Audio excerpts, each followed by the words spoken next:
What is up, awesome people of the internet?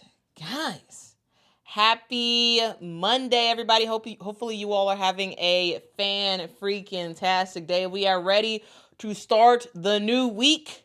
And I personally feel very recharged. And we got a great show for you all today. So thank you for tuning in to Quita in the Mornings. My name is Quita. We are in the mornings and we're talking about some women's hoops. So make sure to grab your coffee, grab your tea, grab your gallon of water, whatever you got to get, grab it, and let's talk about some hoops. Because guys, I had a 2-day break. I had a 2-day morning break, and I tell you, don't I feel good? we basically did 2 months of live streams every single morning.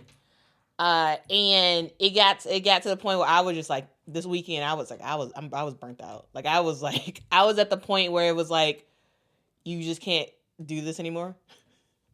Like the joy had kind of sucked out of me this weekend.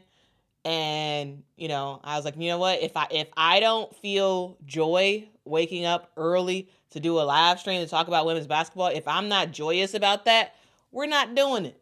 So I had a 2-day break on Saturday and Sunday. Thank y'all for still riding with me. Hopefully y'all wasn't too upset that I had to take that break, but I did take it. And I feel so much better for it. Because here's the deal. I do this because I love women's basketball. Like, women's basketball is my thing, right?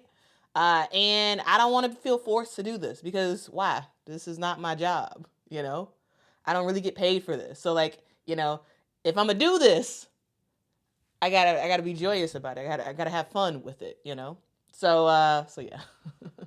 I appreciate y'all for still rocking with me and not being too upset that I flaked out on y'all over the weekend. But anyway, let's get into today's story. Today we got a couple of things to talk about. I titled it "What is Happening" because there's a lot of stuff that's happening, a whole lot of stuff that's happening right now. We're gonna talk about how I got something wrong. I reserve the right to disagree with myself in the future. And yeah. We're going to talk about that. We're also going to talk about the wave of cuts that we have seen and how there's still some more cuts to be had. We're going to talk about some of the weekend games. And we'll have a little bit of Q&A. If you all have any questions or whatever, we'll reserve some time for that as well. Again, I appreciate y'all. Okay. Repito, a.k.a. Michael, thank you so much for the super chat. Salute to you, man. Says, self-care, sis. Yeah. Yes. That is something I constantly learn. That is something that I constantly learn. Okay, let's get into what y'all came here for. Y'all didn't come to just hear me ramble. Y'all came to hear me talk about something specific. And we got some specific stuff to talk about. Okay, first, here's the deal, guys. I'm gonna state this for the record now, and I'm gonna continue to state it in the future. I reserve the right to disagree with myself in the future. Here's what I promise you all. I'm gonna tell you the facts of what we know.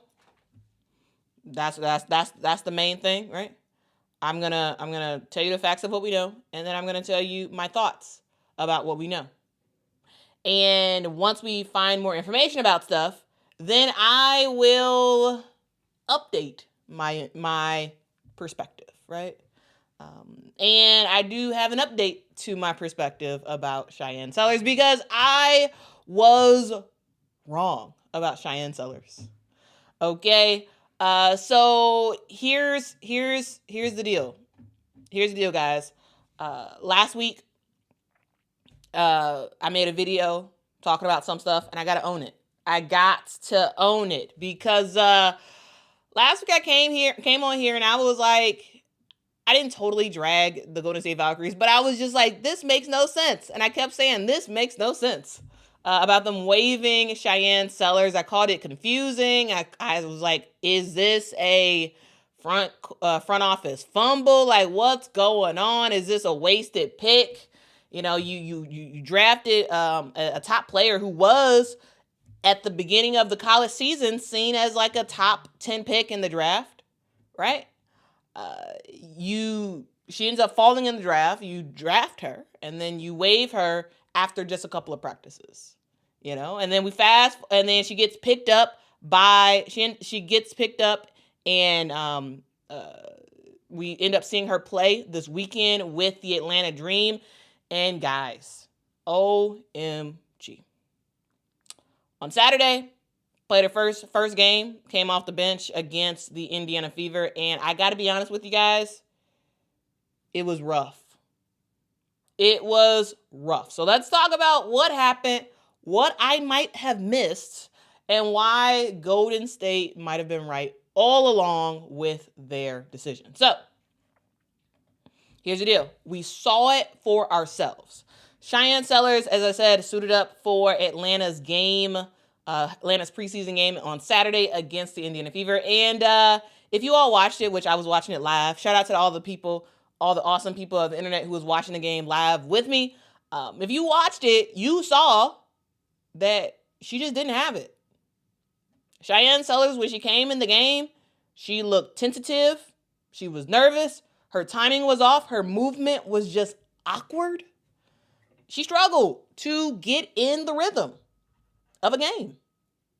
And it was very clear that this is nowhere near the Shyanne Sellers that we're used to seeing. Like, again, I've watched her, with Maryland this past season. And yes, while she, was a step slower because of her knee injury and whatnot, but she wasn't like this. And I think part of it could be that maybe she was just running on adrenaline for a long time, and she had that sort of break between the NCAA play of the tournament and when training camp started. And during that break, maybe, she really started to feel her injury, right? Maybe. That could be something that's going on. And if you all just watch the game, she wasn't moving like herself at all. Like, the biggest red flag clearly is the knee. Her knee was medically cleared to play. Medically cleared. But it didn't look game ready at all. She didn't have the same pop in her step. Like, she just didn't. That same confidence that she played with Maryland, that same fluidity that we see in her game, it was gone. It was absolutely gone. And now, suddenly, as I was watching that game, I was like, wow, Golden State's decision makes a lot more sense. And in some ways, they may have just been a little bit too nice with their decision. So here is what was said at the time. At the time of Shyanne Sellers getting waived from the team, the head coach of the Golden State Valkyries, Natalie Nakase, ended up saying that Shyanne Sellers picked up everything we asked her to. She did everything we wanted. It's just that I have to choose the best 12 that are going to fit. Doesn't mean the most talented. And so when I saw that, I was like, what? If you're talking about fit, maybe there's some more pre-draft work that you could have did before you draft her if fit is the issue. If the issue is fit and not talent, like, maybe there's some stuff that you could have did, or maybe you could have actually seen her playing a game. I actually think maybe Natalie Nakase was a little bit too nice in her commentary now, because it doesn't seem like fit was the issue. It seemed like movement was the issue. It seemed like confidence was the issue. It seemed like her knee was the issue, not fit. So still, the comment is still a little confusing, if not just way too nice. But when the Golden State Valkyries waived Shyanne Sellers,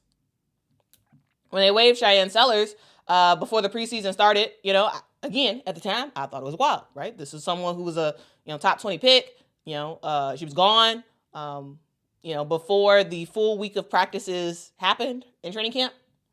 But now I get it. They saw something Maybe in her lack of movement, maybe in how she was just responding to reps. Maybe it was just the camp intensity that was exposing that she was not quite ready to contribute in the right way. And Natalie Nakase was like, hey, I'm going to say it in a nice way, but you're not the right person for us.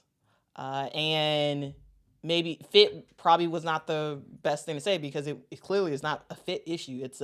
It's a movement issue. It's a skill issue. It's a confidence issue. It's a whole bunch of stuff. It's not. I don't think it's fit though.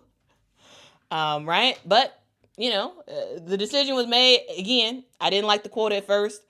I thought it was confusing a little bit. I still think it's kind of confusing, maybe a little bit too nice. But now I kind of respect it, because Golden State, they weren't thinking about potential. They were thinking about right now. What in the world can Shyanne Sellers do right now? And right now, Shyanne Sellers is not ready, in my personal opinion. That's based on the game that we saw on Saturday. Shyanne Sellers is not ready. She's not.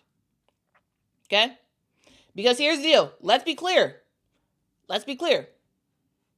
I am not writing off Shyanne Sellers forever. I'm not. Because I saw how great Shyanne Sellers was in college. Like, I've been watching Shyanne Sellers. She is a very talented combo guard. She's very good. So I'm not writing her off entirely. But being medically cleared to play and being WNBA ready is not the same thing. Shyanne Sellers had a PCL sprain in January, but she was only out a week before returning to Maryland. She ended up finishing off the season with Maryland into the NCAA tournament, but there must have been some time in between where she finished off her college season in the NCAA tournament. I believe Maryland went to the Sweet 16. I believe. I can't tell. Yeah. Anyway, sometimes. Yeah. Anyway, I believe they played. Yeah, I believe they played. They lost in the Sweet 16 to South Carolina, I think. Anyway, when her last game happened in the NCAA tournament until the start of training camp, that was several weeks. And it could be that in the time between her finishing up the tournament into her starting training camp, maybe there was just a little bit too much time in between where her knee started to cramp up, started to not be as mobile because she wasn't playing basketball every single day or to that same intensity that she was at Maryland. So maybe that's the issue. But on Saturday, we saw as clear as day that her game was off, right? She is still working her way back to the court. We saw that. Physically, she didn't have it. Mentally, it felt like she was just having mental gaffes throughout the game. She didn't have any rhythm in this game. We saw all of it. Here's the deal.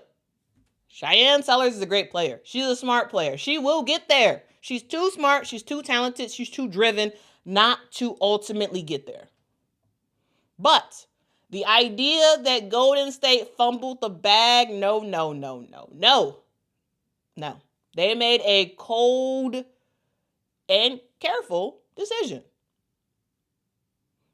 And they moved on from Shyanne Sellers. It was a smart move for them to do because clearly she is not ready. So, where in the world do we go from here? Where does this leave Shyanne Sellers? Well, right, as of this moment, she is still on the Atlanta Dream roster. She's still on the team. Now, this past weekend, we saw that after the game between the Fever and the Dream, we saw an announcement made that the Atlanta Dream waived Ashley Joens, right? The Atlanta Dream still have more players to waive.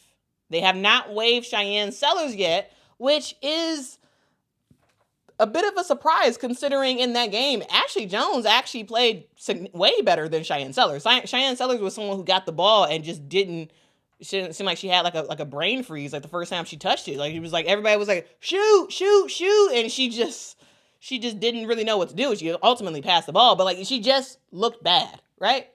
And Ashley Joens, she came off the bench and like did something, made a couple buckets, did something.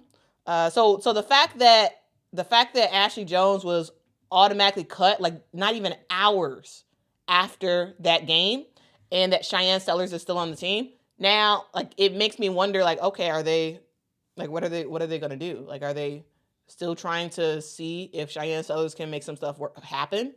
I don't know. To me, I expect to see Shyanne Sellers waived in the next couple of days. I don't think she makes this roster. If she makes this roster, I will be shocked because it'll be totally on potential and not about current play. Because current play, nah, not happening. So where does this leave her? She still has a chance. She still has a chance to prove herself with the dream, to possibly earn a roster spot. Is it likely? I don't think so. Again, based on that game Saturday, I don't think so. But maybe since she's still on the dream and Ashley Joens got waived, who again, Ashley Joens actually played well in that game. She played well. So for her to get waived and for a player like, for a player like Shyanne Sellers to still be on the team, I'm a little surprised. I'm a little shocked, to be honest with you. I'm actually very shocked. And so, hey, maybe they're going to figure something out. More importantly, guys, Shyanne Sellers needs time to get her knee right. That's what she needs. In a perfect world, she would get a couple months to fully heal her knee, fully rehab, and get the reps needed to be able to be ready to go against pros. And here's the deal. This is not the story I thought I would be saying after last week's video, right?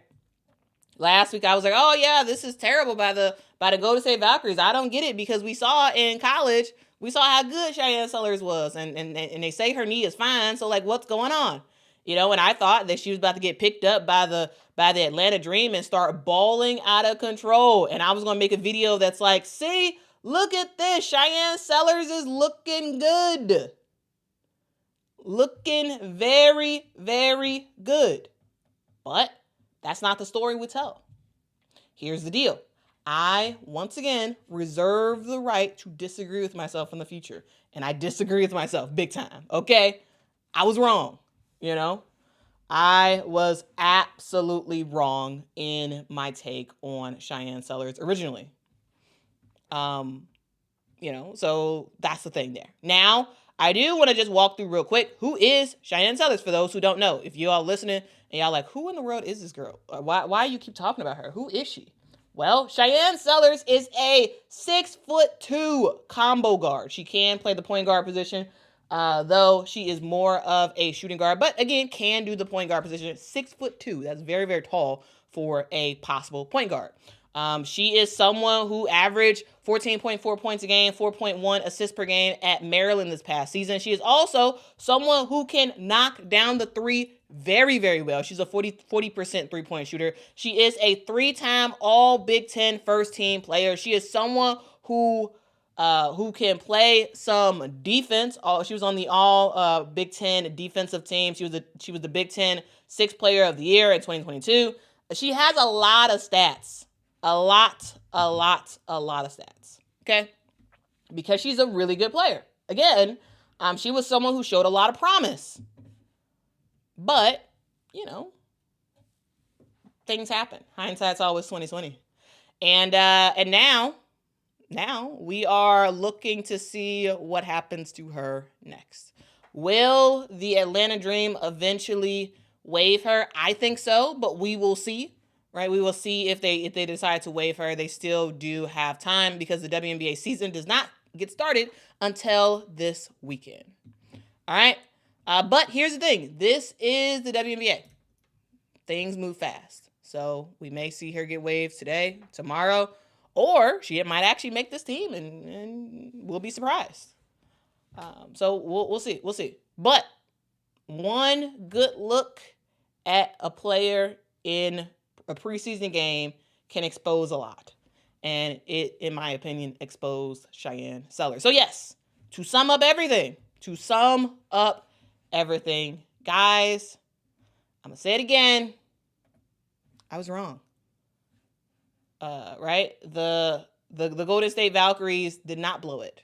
They just saw the truth before the rest of us did. And,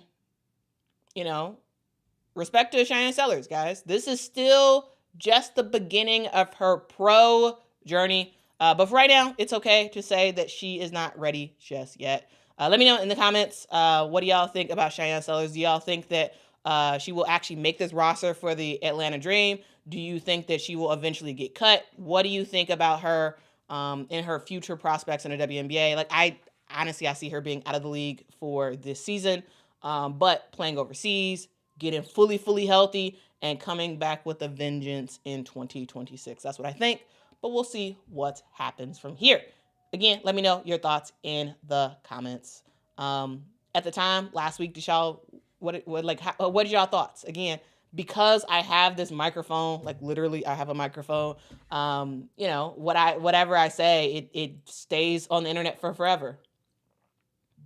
It stays up for forever. And so there is a track record that you all can have when it comes to me, where, if you have a random thought about something, you talk to somebody about it, you can change your mind and they probably forgot what you said. Or as y'all don't forget, which y'all shouldn't forget. So again, I was wrong. Reserve the right to disagree with myself in the future. And we will move on from here. All right. I saw some super chats while I was going. I do want to take some time and talk about those. Thank you so much, Sharice, for the super chat. Salute to you. Thank you for your support. Thank you so much, Michael, for the super chat. Says Sellers should have been cut just for that 5-second 30 pump fake, no shot she didn't take. Yeah, she got the ball, and it like she was about to shoot initially. It sounded like the crowd was saying, shoot, and she was like, didn't know what to do, and then eventually passed the ball. It was just like, whoa. That's a very awkward, 5 to 6 seconds of just her not knowing. But again, best of luck to Shyanne Sellers, because I know how great of a player she is. This is not me ragging on her and saying that she's a bad player. She's not. She's a good player that's hurt. Clearly she's a good player that's hurt. Clearly. Ebony says she was buffering. She was. Yeah, it was really like buffering in real time. Yeah. Tulip says, I've been saying Sellers' knees are cooked. She could not run at all for the entire season. She made it work at Maryland. It's like, it really didn't look this bad. I really didn't though. Should have rested last season, but pushed through, and made it worse. Needs a year off to repair and rebuild. She does need some time. Yeah.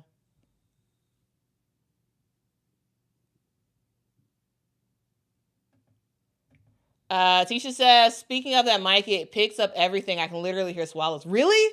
That is strange. Okay, I gotta let me move this mic back. That's kind of weird. Okay, I moved the mic back, Tisha. And you gotta let me know. Can you still hear that? I don't want people to hear. I don't want people to hear that. That's kind of funny. That is kind of funny.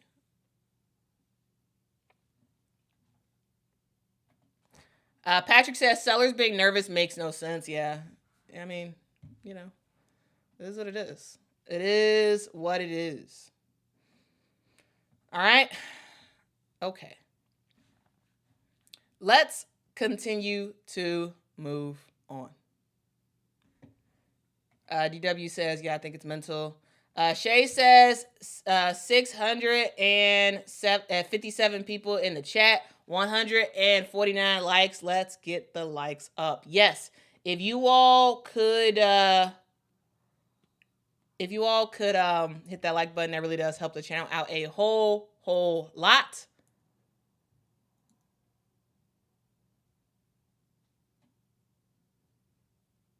Thank you.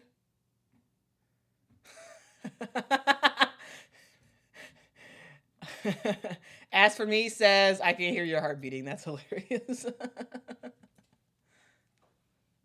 To the beat of my heart. Is that Hillary Duff? The beat of my heart. The beat of my heart. Is that Hillary Duff? I think that's Hillary Duff. Yeah. Anyway. I was a Disney Channel kid, so that was what I rocked with. I think that was Hillary Duff. Somebody let me know in the chat. Who made that song? Does anyone recognize that song? To the beat of my heart. The beat of my heart. The beat of my heart. The beat of my heart. Okay. Thank you so much, Douglas, for the super chat. Says, I think Atlanta is down to 12 players after the Joens cut. Well, I was gonna take a look at the Chicago Sky, but let's take a look at take a look at the Atlanta Dream. All right.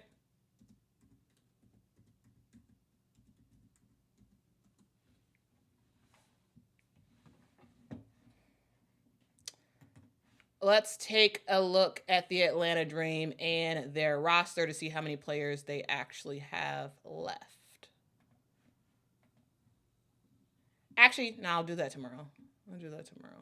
Actually, no. 1, 2, 3, 4, 5, 6, 7, 8, 9, 10, 11, 12, 13. Looks like they have 13 players left on the roster. So they have one more cut to make. Yeah. The Dream have one more cut to make. So we'll see who they end up cutting. We will see.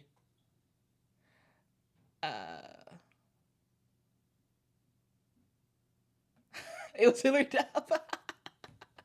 Cause the person said heartbeat, and that was what I thought of. When I was younger, I used to call myself the human jukebox. I used to say, hey, you say a word, I will sing a whole song.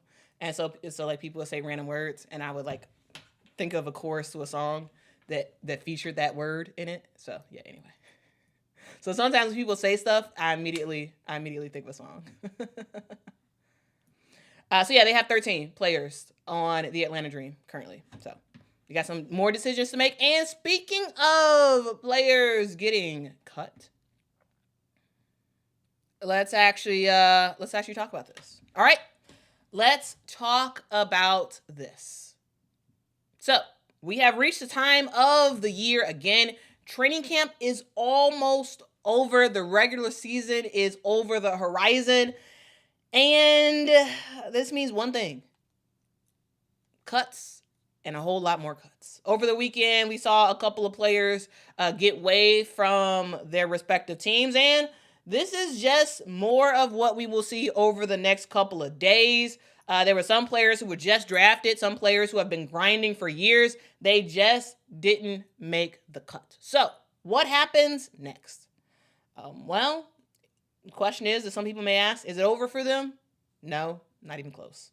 Let's talk about what it takes to make a WNBA roster and how getting waived does not mean the end of the road. So, here's the deal.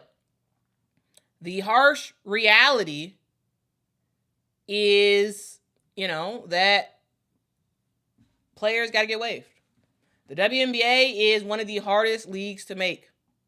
We got 13 teams, 12 maximum players on each team. All right? This is tough. Instead of 144, it's 156 total players that can possibly be on the team. Now, we see some teams, they can only afford to have 11 players. And so there are some restrictions there with cap constraints and all that stuff. This past weekend, we saw some names like Ashley Joens getting waived by the Atlanta Dream, Reigan Richardson being waived by the Minnesota Lynx, Mai Yamamoto being waived by the Dallas Wings after the Dallas Wings ended up, after her Japan team actually was playing WNBA teams, right? So Mai and the Dallas Wings ended up playing the Mai's team in Tokyo. And after that game was over, they waived her. And now she is on her way back to Japan. And so, there is some stuff where it's like, okay, I actually understood that. I didn't think she was actually going to make the roster, but it's also kind of like, I don't know, like, I get the, having the player get that experience of playing and whatnot, but it's also just kind of weird. Like, she just played her teammates, and now she is getting cut so she can rejoin her teammates. Anyway, we saw Madison Scott get waived as well. Now, again, Madison Scott, she was at the draft, dressed up, took photos and everything. It doesn't matter. Players are getting waived left and right. It doesn't matter where you got drafted. It doesn't matter about whether or not you were at the draft or not. Everybody's getting waived, okay? Including other players who've been out of college for a little bit, like a Jessika Carter. She got waived by the Chicago Sky. I saw that come in. Alex Wilson got waived as well as Morgan Bertsch. Here's the deal. It was a 3-player battle for that remaining spot for the Chicago Sky. It was between Maddie Westbell, Jessika Carter, Morgan Bertsch. It was between those 3 players. It was between those 2 players, and it looks like Maddie Westbell won out. That's what it seems. That's what it seems like. Ebony is right. No one is safe. Nobody. Doesn't matter. No one is safe. Okay? And we also saw over the weekend that the Connecticut Sun have brought back Bria Hartley.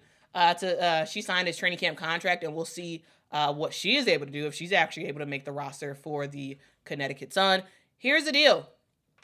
When it comes to making a WNBA roster, it's about talent, yes. It's also about fit. It's also about timing. It's about injury status.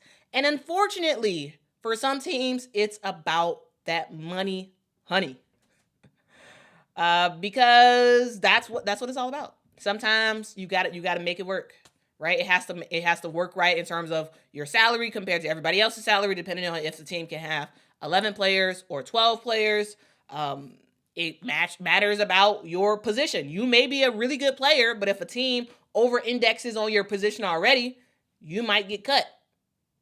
Okay? Like there's just a lot of factors to keep in mind. Morgan Bertsch is a really good player. However, it could be, now, speculation time, it could be that maybe the Chicago Sky just saw more upside in what Maddie Westbell can do in the future versus what Morgan Bertsch can do right now. Because right now, if you're talking about a right now player, you think of Morgan Bertsch because she's ready right now.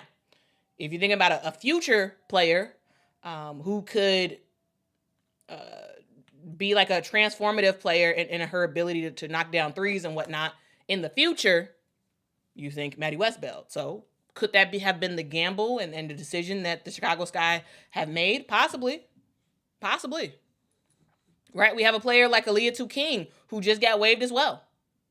There's so many players in the league that have gotten cut. But a thing, and this is not a stream where I'm not going to go down every single name of a player who was cut. So yes, Aaliyah King was cut as well. I don't have her on the graphic, not because it's not important, but because I just wanted to just get a glimpse of a couple of people. Okay? Now, to be clear, guys, getting cut, it hurts. It sucks. I'm sure these players are pissed. I'm sure some of them probably cried. I'm sure some of them was like, why? Like, this is terrible. Woe is me. However, a thing to note, it is not the end of the road. It is just the beginning of a new one.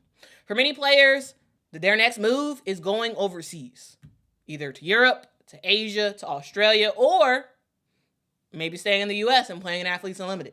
You name it. There are pro leagues around the world who can offer these players contracts and, most importantly, playing time and giving them a chance to continue to develop in whatever they are actually lacking in terms of their gameplay. Now, will those overseas leagues be as good and as competitive as the WNBA? No, but it's still a great opportunity, especially if you're able to get on a European team that is able to play in one of the top tier leagues in Europe. That way you're able to really work on a whole bunch of stuff. You're able to get stronger, you're able to get smarter, you're able to get more confident, and for some of these players who get cut in the WNBA, you're going to be able to go overseas and play in Europe and play 30 plus minutes a game on your respective team. And so you're able to work through a whole lot of stuff. Right? We see players who don't get cut in the WNBA. We see players who play in the WNBA, they go overseas as well. And so you're going to be you're playing against not just good overseas talent, you're playing against current WNBA players as well when you go overseas, because overseas play is primarily during the offseason for the WNBA. And so you are going to be able to show up and show out and really show what you can do, and hopefully work your way into just developing your resume and possibly getting a training camp contract come the following year. Here's the deal. This is a setback for some of these players. And they have to take a different route to get to the league. And with the league expanding, with the new team, the Golden State Valkyries this year, with Toronto and Portland come next season, persistence will pay off eventually. Eventually, persistence will pay off for these players who get cut if they can continue to grind, work overseas, get better and better and better, and eventually try to work their way back to the WNBA. Also, here's something to note, guys. It's worth noting that not everybody who is on the transaction list was cut. This weekend, Dorka Juhas and Helena Puyo both announced that they will be missing the 2025 season due to personal reasons. And to be honest with you, this is good news for their respective teams, because their respective teams can now can move on and figure out ways to fill those gaps. And sometimes, stepping away is the right move. I don't know specifically what's happening on their front, but this happens sometimes when we see players take the year off for personal reasons, and we'll see them come back the following year and see what they can do. So here's the deal. If you're a fan of some of these players, if you was a huge Madison Scott fan, if you were a huge Leah to King fan, and you see the news in WNBA transactions saying your favorite player just got cut, yeah, it could be kind of heartbreaking, right? You see your favorite college player get drafted, only to get waived just about 3 weeks later. Doesn't feel good. Sure doesn't feel good for the player either. But this isn't the end, as I have said. This is the WNBA's reality. Yes, we are going to see more teams, and yes, maybe that will slowly change, but players will get cut. All right. So here's a quick message to everybody who got cut. The awesome people of the internet see you. Keep going. Go overseas. Rest if you need to. Keep training. The WNBA is growing leaps and bounds, and your time will eventually come. And the awesome people of the internet are rooting for you. So this sucks. This is not great. However, this is how it is, right? This is how it is. But yeah, that's my little tangent around players who have gotten cut. Again, I was not trying to do a exhaustive list of all the players. I was just talking about some players who got cut, and just overall talking about the full picture of like what possibly happens next, which is, for most of these players, going overseas, working with a trainer, and trying to do whatever they can to get back next season. All right. Yeah, I wanted to, it's not likely. It is not likely that any of these players who got cut even know about this channel and know we exist. But if they happen to see this message, I want them to know that we rooting for them, right? We talk about what happens. We talk about what happens to these players, and sometimes I think some people think that, like me, when I like report about, oh, this happened to this person or blah, blah, blah, blah. Sometimes people think that I am very like I don't like players, or I'm like negative about players, or like, oh, I'm joyous in what happens to players. Here's the deal. Like I really do enjoy watching all of these players play. Yeah, sure. In a perfect world, I would love for all of them to be on the team. However, that's just not the reality. But what is the reality is I am always rooting for women's basketball players. That's what I do. That is absolutely what I do. Okay? And I know that, the awesome people of the internet are rooting for you as well. Not all of them, but a good amount of them are rooting for you as well, depending on what team you play for. Anyway, I just wanted to make that quick segment. All right. Thank you so much for B-Tool, aka Michael, for the super chat. Says might just be because I'm a South Carolina homer, but I feel Golden State or Connecticut should take on Bree Hall. I don't see it, to be honest with you. I don't see it here. Like, it could be because you're a homer, but Bree Hall is a good player. She is. However, both of these teams need scoring. I don't think they're in a we need defense type of mode. I think they need scoring, and that's why I don't think they would end up picking her up. I mean, if they do, hey, that's fantastic. That's great for Bree Hall. I just don't see it right now, at least. But as I've said before, I could see Bree Hall, like, possibly, getting a shot later down in the season, depending on, injuries or stuff that happens around Eurobasket time.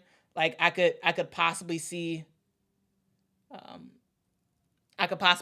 her maybe getting a shot either later this season due to Eurobasket or next year. But I don't see it right now. I don't see it right now. But of course, yeah, I'm rooting for all the players. But I personally don't see it.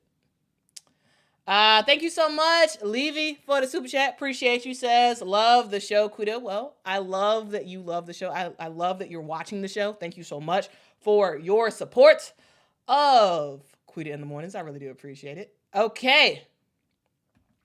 Ghost, thank you so much for the super chat. Says, why do rookies go to the WNBA draft? Why not get money elsewhere? Where, Ghost?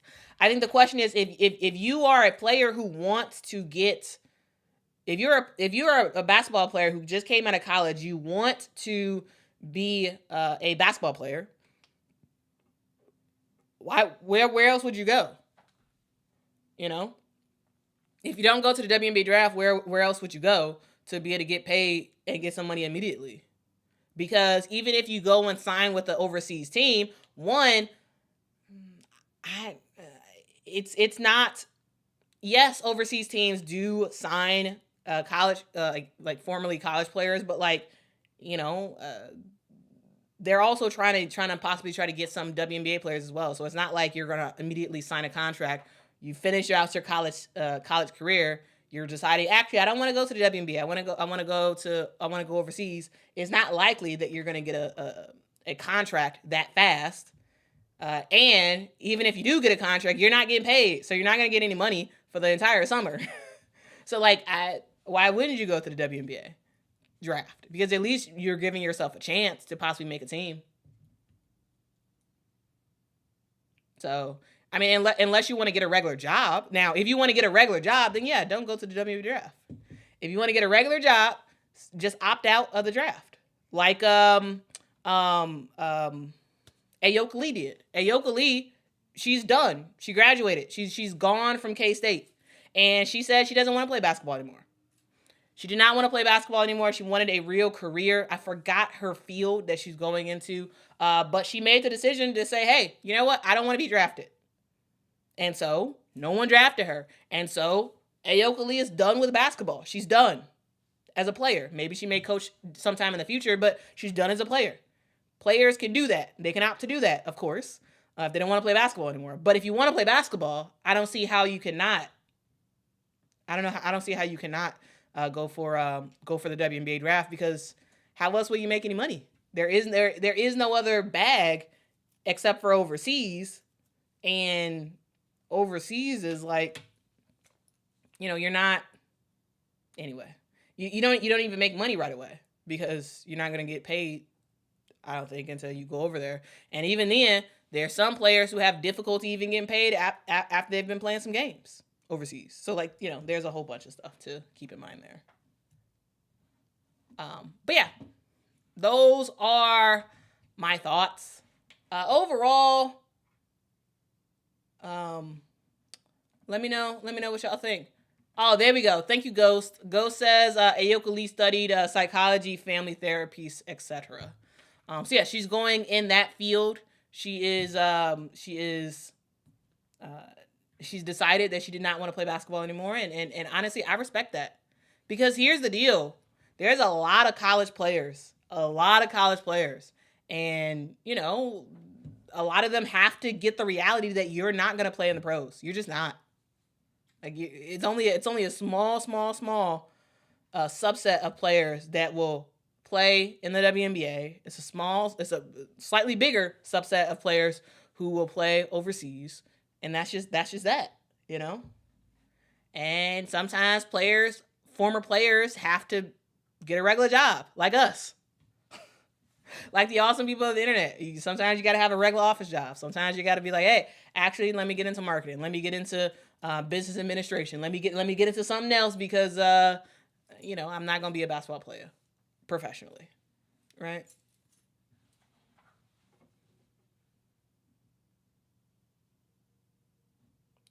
Right? I'm just saying.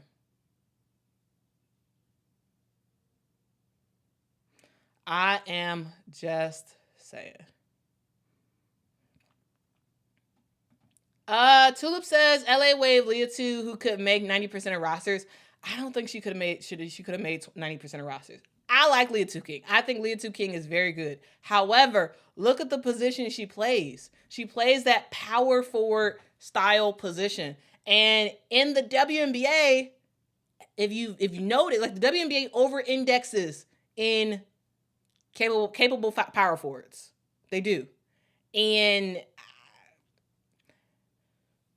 I don't think Leah 2 would have made 90% of teams. I think Leah 2 is a very good player. Like, she is a darn good player. I like her a lot. But I don't think she would have made 90% of teams. I don't. And if that's the case, if she now I tell you this, I do think that Leah 2 King would have had a shot for some teams, for sure. I don't think she would have made 90%. But she's good.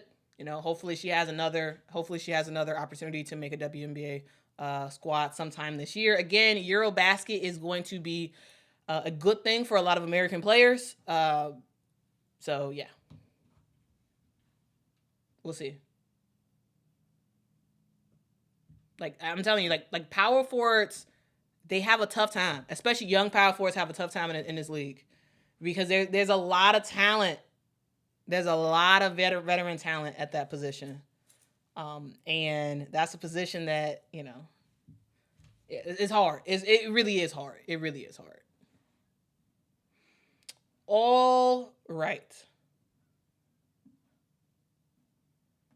I mean, Henry, I gotta agree with you. I have to agree. From like first glance at your comment, I think you're right. Says the 4 position is the most competitive position in W. I think so. Because when you talk about some of the best players in the league, in the entire league, they're power forwards. Nafisa Collier, power forward. Short, but power forward. Asia Wilson, power forward. Sometimes she plays center, but power forward. Brianna Stewart, power forward. Like, when you talk about some of the top 4 players in the league, or 3 of the top players in the league are all power forwards. Right? So, I'm just saying.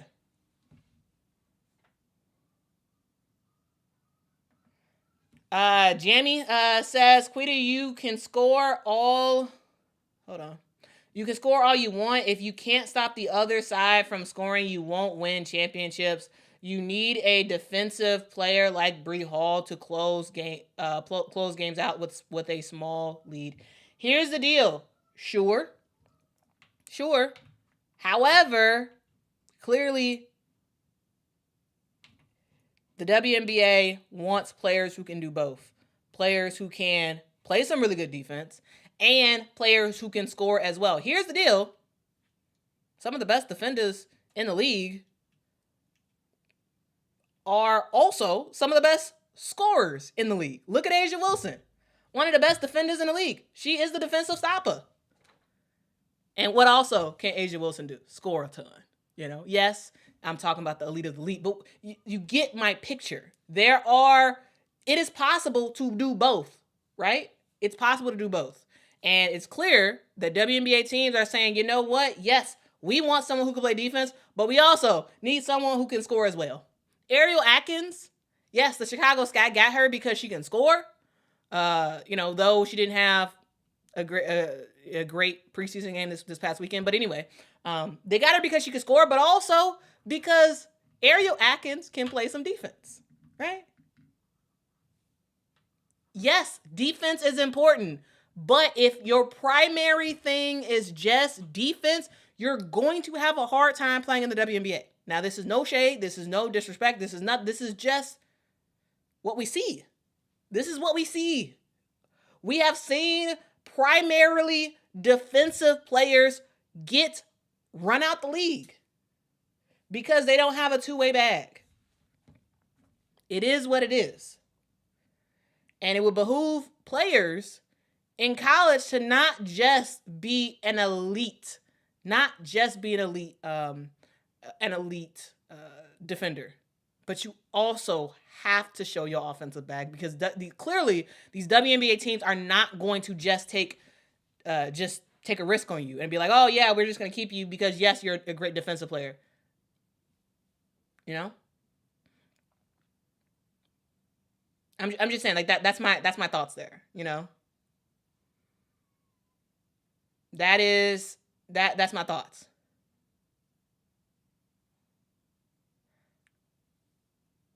And if you say A'ja Wilson's too tall to be compared in that defensive thing, okay, look at Ariel Atkins.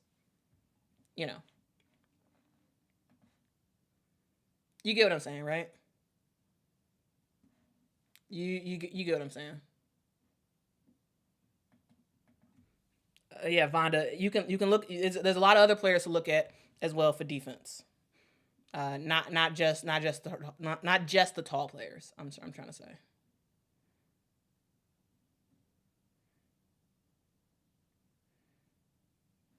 Rugged 47 says you have to be a total package. Yeah, because it is hard.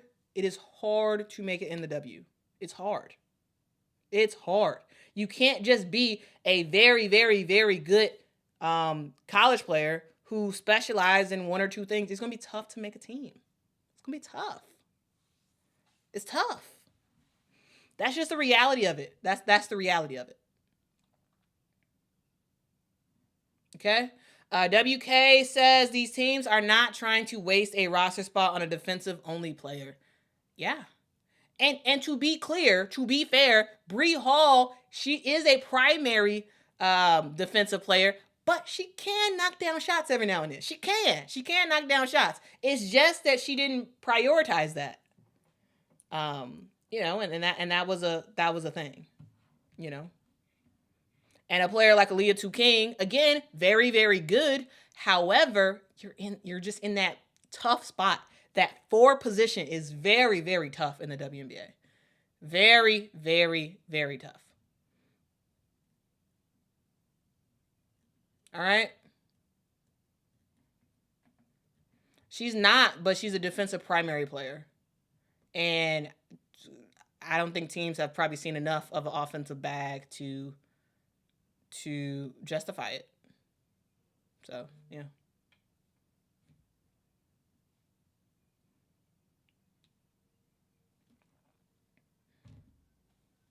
And again, if you all disagree,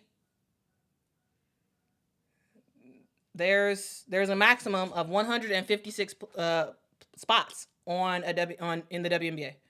At this point, 156 total spots. So if you know, if I'm wrong and whatnot, then we will see one of these 13 teams pick up whatever player you all are arguing for. If they're that amazing, we will see somebody pick them up. But again, she is good. She doesn't have enough of an offensive bag. She just doesn't. And if you disagree with that, look and see what's going on. I'm just saying, you know. Look and see. Look and see.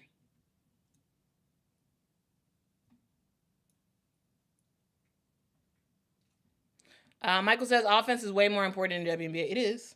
It is. And Tisha's right. The WNBA does like 3-and-D players. They do. They do like 3-and-D players. That is a thing, for sure. For sure.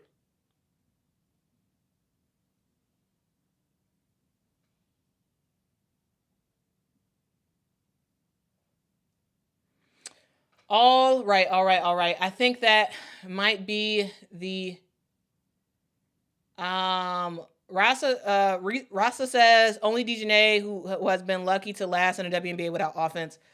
She's developed the offensive bag though. Yeah. Like she was also, in my opinion, very, very defensive heavy. However, she has developed a offensive bag as well. All right. Now she had the time and space to do that a lot more, but yeah, Dejanay can score, which is why Dallas did what they had to do to get her over there in free agency. Because not only can she play some really good defense, she also can score. Now, is she an elite scorer? No. But she absolutely can score and get you, close to 10 plus points a game. Right? So she can score. Again, she's not an elite scorer. No. Not saying that whatsoever. But she has shown that she has a offensive bag. She's shown that. It's clear as day. She's shown that. So, she's shown she has a bag. Now, again, if I'm picking offense versus defense, I'm picking her defense for sure. But she can make some stuff happen on offense, on the offensive end. Is she a primary offensive option? No. But if you give her the ball, she can make some stuff happen on the offensive end for sure.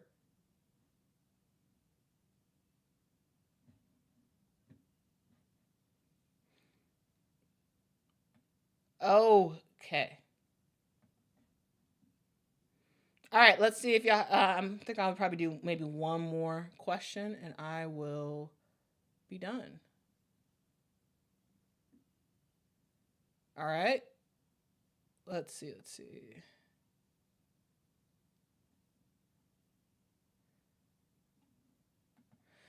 Ghost says, Quita, who is your mama's favorite rookie? Well, mama's favorite rookie right now is Hailey Van Lith. That's her favorite rookie. I would say. I gotta ask her, but from what I've heard from her, I think it's Hailey Van Lith. All right, guys. Thank y'all so much for rocking with me. Thank you for your support, guys. I know I was gone for the last 2 days, but I'm back. And it's back like I never left. I'm going to see y'all tomorrow. I'm going to see y'all the day after that. See y'all the day after that. See y'all the day after that. And we're going to get this streak going back up again. Can we make it another 2 months before I take another two days break? We'll see. Anyway, y'all have a great day. Be kind to someone. Tell somebody that they matter, because they absolutely do. Y'all, it's Monday. So this is our time to reset and start the week off very, very well. Okay? So let's start off good.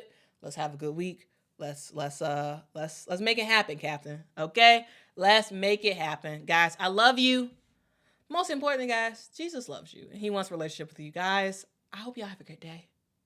Have a great day. Hit that like button on y'all way out. And make sure to tune back in with me tomorrow. Guys, give me y'all suggestions in the comments. As we get closer to game day, I have a lot of back history looking things.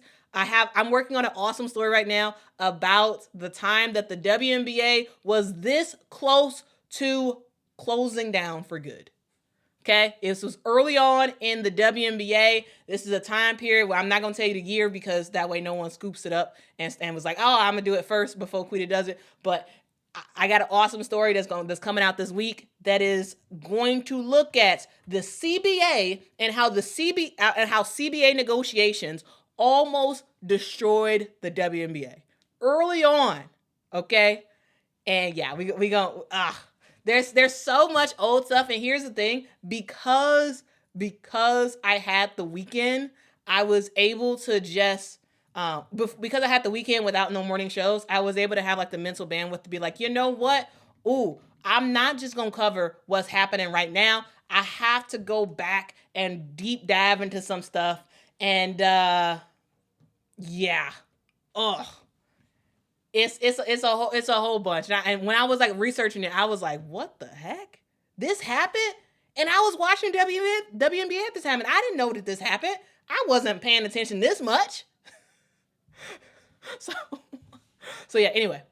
Historical gems will be dropped on y'all this week. As I kind of get y'all up to the point where y'all have a really good understanding going into the CBA negotiations, because not only am I going to talk about what players want now, I'm going to talk about what players wanted then, what the league said, and how they had an ultimatum. Agree or WNBA is done. Anyway, we're going to talk about that. All right. The WNBA is not as strong-armed as they used to be. I'm just saying. Not the way it used to be. Okay, times have changed. All right, y'all have a good one, and anticipate that awesome story. It's probably gonna come out tomorrow. It may come out on Wednesday. Either way, I'm excited about it. I hope y'all are as well. All right, see y'all next one. Bye bye.